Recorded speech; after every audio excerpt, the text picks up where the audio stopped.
Okay guys, welcome to yet again another video, another one.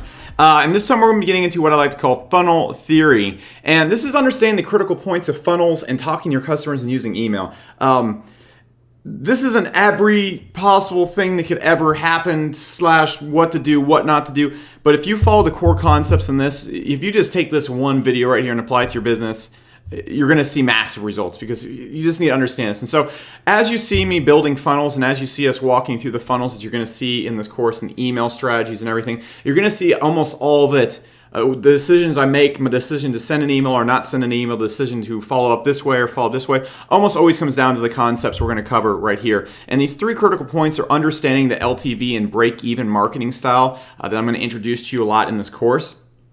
I'm going to show you the understanding different customers need different messages point. And then I'm going to talk about broadcasts versus funnels versus live human theory, when you should use broadcasts, when you should use funnels, how they should be used, and all that kind of stuff. And if you understand these three concepts I'm about to break down from you, you can almost build your own funnels right away because you'll understand kind of the rules. These are kind of the physics, the realities of having a really good email-based marketing campaign. So first thing to understand is that a lot of people are going to be taking this course. When you think about advertising, you think about getting an opt-in or paying for leads or paying for emails, a lot of people think in black and white. So a lot of people think, if you get the lead, you sell them something as soon as they opt in and then you break even right away or you make money. Okay, there's no gray area. It's either you make money right away or you don't. And that's just not how it works.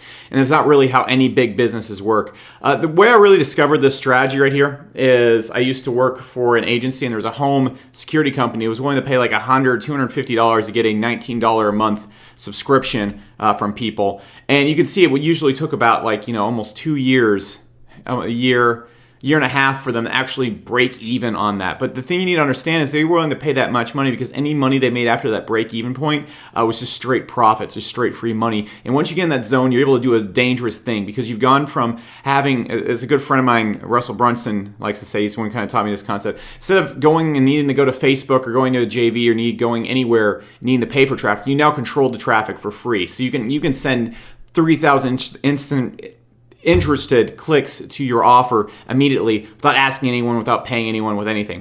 So what I do a lot in my marketing that you're going to see in this, and you don't have to do this, you can break even right away.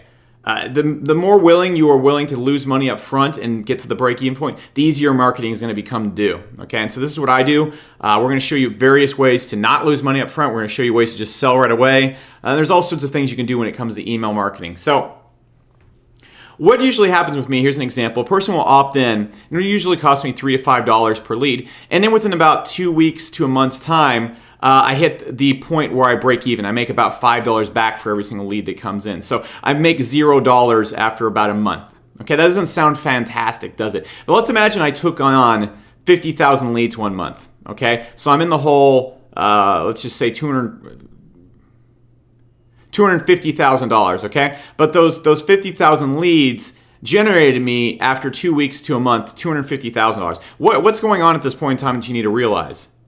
I have a list of 50,000 people that are interested in what I'm selling that I can message for free whenever I want. That means any dollar I make after that initial 2 weeks, let's just use 2 weeks instead of the 30 days that we've been talking about, any email I send out after those initial 2 weeks is pure profit. It's not advertising, it's not anything. And so until every single one of those people unsubscribes from the list, I have free money forever. As long as I treat the list good, as long as I keep people opening the emails, as long as I keep sending them things they're interested in and using the techniques you're going to see in this course to keep them on the list, it's free money. And so that's why, it will cost me maybe $3 to $5 to get a lead at, let's say, SourceWave or something like that. But after 6 months, I make about $22 back.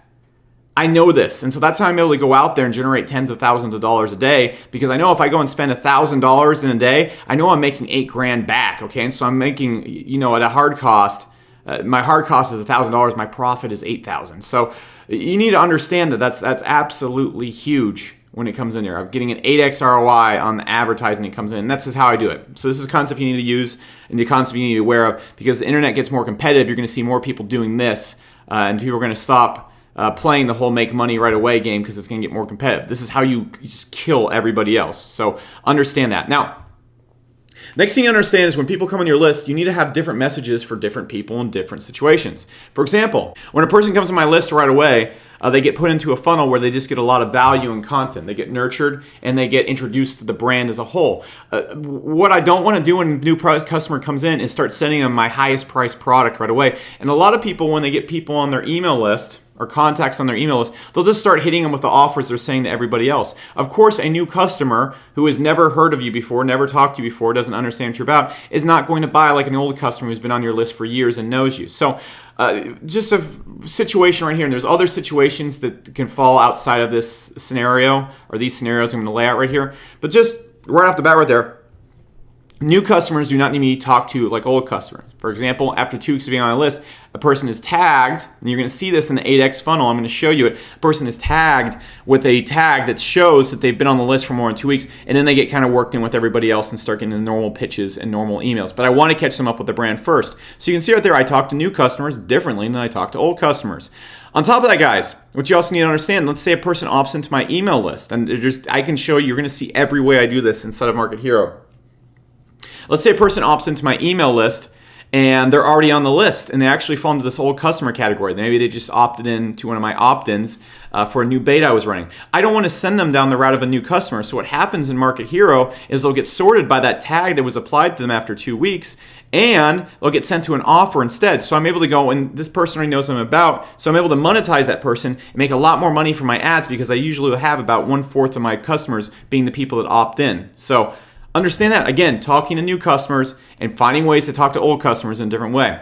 If we have a buyer versus a non-buyer, for example, if somebody already bought an offer from me 6 months ago, I don't want to send them that same offer. I mean, they're tagged inside of Market Hero, so it's easy to see who bought and who didn't. So I'll send a completely different email to a non-buyer, and then I did a buyer. For example, if I'm running a promotion and this person right here already bought, the buyer, I'm just not going to send the email. That's a very simple way to send different messages to different people on your list.